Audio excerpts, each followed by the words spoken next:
कहते हैं कि ईमानदारी की नाव हिल डुल सकती है लेकिन डूब नहीं सकती, और बेईमानी की नाव कितनी भी मजबूत हो लेकिन एक ना एक दिन वो पलटती जरूर है।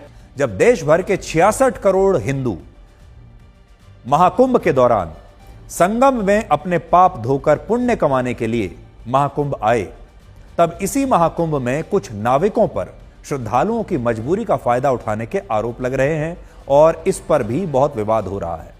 उत्तर प्रदेश के मुख्यमंत्री योगी आदित्यनाथ ने विधानसभा में प्रयागराज के एक नाविक परिवार का जिक्र किया, उदाहरण दिया इस नाविक परिवार का, और कहा कि इस नाविक परिवार ने महाकुंभ में आए लोगों से 45 दिनों में 30 करोड़ रुपए कमाए हैं। इस कहानी के बाद देश भर में इस नाविक परिवार की बड़ी चर्चा हो रही है। लोग पूछ रहे हैं कि भाई वो कौन से नाव वाले हैं, नाव चलाने वाला परिवार वो कौन सा है जिसने प्रशासन द्वारा तय किए गए रेट के हिसाब से 45 दिनों में 30 करोड़ रुपए कमा लिए। इस नाव चलाने वाले व्यक्ति का नाम है पिंटू मेहरा और इसके पास कुल मिलाकर 130 नाव हैं, जिनमें 5 नाव मोटरबोट वाली हैं और 125 नाव चप्पू वाली नाव है।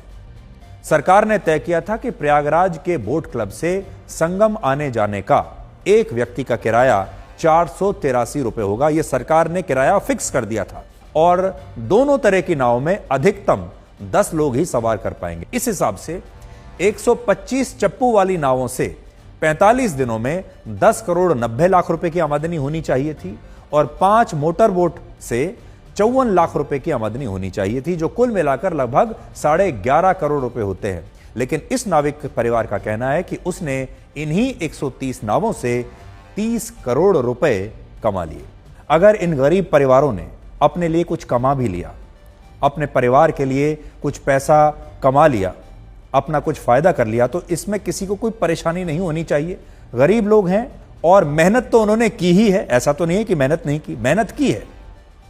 बात सिर्फ इतनी है कि कुछ लोग ऐसे हैं जो स्वेच्छा से पैसा देना चाहते हैं। अगर स्वेच्छा से पैसा लिया है तो कोई बात नहीं, यह पैसा जायज है। लेकिन अगर जबरदस्ती पैसा लिया है, किसी की मजबूरी का फायदा उठाकर पैसा लिया है, इन्हीं गरीब लोगों ने दूसरे गरीब लोगों को पीछे धकेल कर पैसे वाले लोगों को पहले मौका दिया अपनी नाव में बैठाकर, इस बात पर आपत्ति है।